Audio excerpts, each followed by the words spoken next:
Why, oh why, did I decide to review this game? Hey, is this game really hard to pronounce and really difficult to explain? Yes. Okay, then I should review it. I recently got Danganronpa, which I hope I said right, and it is interesting, to say the least. Like, this game is engaging, but I don't know, is it overbloated? Maybe. I don't know. I'm Nima. I'm going to talk about Danganronpa. So, in Danganronpa, you play as Mikado. And you are accepted into this, prestigious school where the people who graduate end up becoming world leaders and industry titans and, game changers, if you will. And you're kind of questioning why you even got accepted. You're not an ultimate, as they say.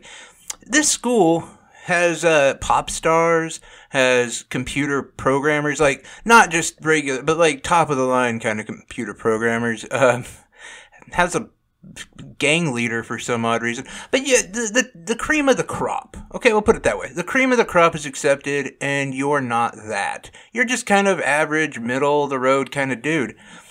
And so you do get accepted to the school, and you meet all your classmates, and immediately something seems off. As immediately you are confronted by a bear-looking kind of creature, who ends up telling you that you guys are detained in this school for the rest of your life. You will be living out the rest of your humdrum everyday life here in this school until you die. There's one catch. You can get out. The only way to get out is if you kill somebody. And you have to be able to commit the heinous act without being caught. And so this breaks down into basically like a detective kind of game. Somebody has to kill somebody, then the rest of the students got to get together and decide who did it in some kind of tribunal. Well, this whole story kind of holds up for a while, and most of these students don't even really buy into it. They think there's some sort of, gimmick to it. They think it's fake.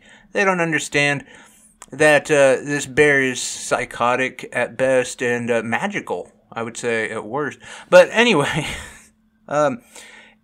soon after you do witness a murder. Happens to be someone pretty close to you, actually.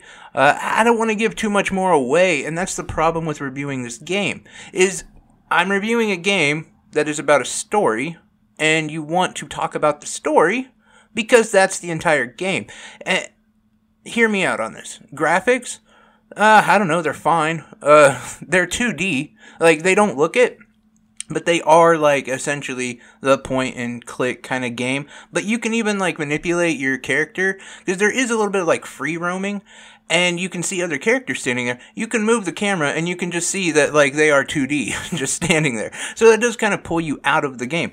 The sound is, I don't know, there's no voice acting, and I feel like in this kind of game, there should probably be some voice acting. Because I don't know, they're not asking a lot out of this game. You're asking to tell a story, and it basically be like a point and click kind of game. At the very least, you could have some more voice acting. That's all I'm saying. The story, though, is really engaging. This is a game that I actually picked up, and I was like, okay, well, it's not for me. But I kept going back to it, and that's why I ended up doing this review to begin with, because I had already put it on the back burner. I'm ready to move on to Loop Hero. Ready to check out some other games that had come out. But I keep going back to this game. And I'm thinking, well, that's something, right? That is something to talk about. That's something to let people know that at least the story of this game is really held up. To the point, I'm not even a guy who really likes a lot of these games. I like the Telltale games. The Stranger... I almost said Stranger Things. No, whatever. The Square Enix game. I like those kind of games, but I don't know. It's not my go-to. Death's Door, Legend of Zelda, those kind of games are far more my go-to kind of game. But for some reason, I keep playing this game, and I keep getting sucked into the story. I'm very curious exactly what happens. who is the killer, and they really do manipulate it enough to keep you engaged. Now, the bad thing is, though, is they also overblow a lot of dialogue. Like, there are paragraphs of dialogue that aren't important.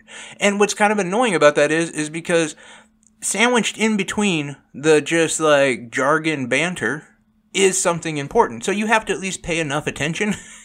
You can't just keep hitting the A button and waiting for it to just pass by. You actually do have to look into it because there might be something sandwiched in there that is relevant to the case you're trying to solve. But I don't know. I think for like $13, $14, it's a fun game and you should check it out. Like, I'm probably not going to stick with the series. There's certain things about the game that, I don't know, they just kind of bug me. Like, I don't like how the blood is pink. But there's also, like, a ton of fan service. So, like, they'll show, anime boobs, but they won't show blood. Like, come on. Like, anyone playing this game is not going to be at an age where blood is a problem. I don't know. That kind of thing kind of bugs me. And if I'm being honest, parts of this game feel like a journey. And not a journey you definitely want to take all the time. Like, it feels like just a very long novel where you kind of see what's happening ahead, but it just keeps going. And they keep trying to throw in like little hints and whatever at you, but you already know. And you're like, I just want to skip to the point where we can all discuss and we can point out who the murderer is because I have the clues right here. But they want you to take these steps and they want you to ask these questions and talk to certain people, even though it's kind of pointless. And there's a lot of aspects to this game where it does that. Like at the beginning, for instance, the tutorial aspect is very repetitive. Like, it just keeps doing the same stuff. Okay, like, we don't need a whole, like, hour lesson to play this kind of game. There are also button hints, and there's all sorts of stuff. Like, you really can't get lost in. You really can't get into a position where you're like, I don't know what I'm supposed to do, or how I'm supposed to interact with something. Like, I don't know. That just kind of pulled it down for me, because at the heart of this game, I think it's really interesting and really engaging and fun to play. But when you gotta jump through all these hoops of, like, banter and chasing around, like, I don't know, people for no reason. Talking to people who have no cause to it, and they don't. Like, I can understand if it's part of figuring out the case, that's one thing. But no, people you actually know have nothing to do with the particular murder, but you still gotta go talk to them just to make something happen. Again, it's fun. I would recommend it if you're interested. It's like $13, $14. You're not really going to waste your money if you're into that style of game. Now, if you're just like, oh, I'm a Metroid fan, yeah, you probably don't want to pick it up. It's not going to be your style of game. Anyway, guys, I appreciate you. Take care.